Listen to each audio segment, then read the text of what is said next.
est-ce qu'une personne peut devenir évitant après 2 séparations et un enfant?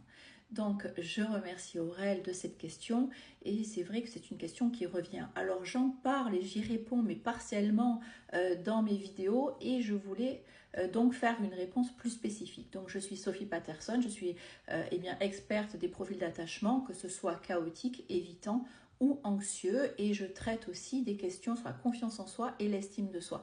N'hésitez pas à aller consulter ma vidéo que j'ai épinglée en haut de mon profil si vous ne connaissez pas le profil évitant. Donc effectivement, cette question revient souvent et c'est important et je voulais prendre le temps d'y répondre parce que effectivement, on ne devient pas évitant, c'est-à-dire que on est évitant depuis l'enfance. Les profils se dessinent très tôt dans l'enfance et effectivement marquent une insécurité que nous développons auprès de nos figures d'attachement qui sont en général nos parents ou les personnes qui se sont occupées de nous dans certains cas. Donc, comme je le dis parfois, eh bien, on a un de nos parents ou une de nos figures d'attachement qui est évitante elle-même. Donc ça, c'est important de le savoir parce qu'évidemment que on pourrait penser qu'une personne devient évitante avec le temps parce que finalement elle a été éprouvée pendant plusieurs moments de sa vie et puis finalement va se replier ou peut avoir des attitudes du profil évitant, c'est-à-dire se protéger, ne pas se lancer, voilà, rester quand même un petit peu dans l'expectative, en tout cas avec de la distance.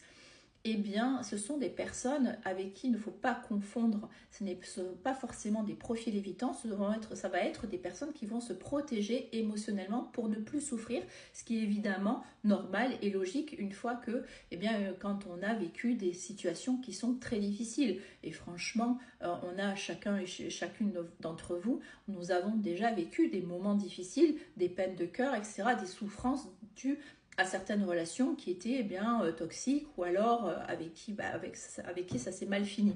Mais ça ne veut pas dire pour autant que vous êtes de profil évitant. Un profil évitant, et c'est pour ça que je l'ai dit en début de vidéo, allez voir ma vidéo de référence parce qu'effectivement, on est comme ça de base. Voilà, donc j'espère avoir répondu à la question et n'hésitez pas, s'il y en a d'autres, eh bien j'y répondrai.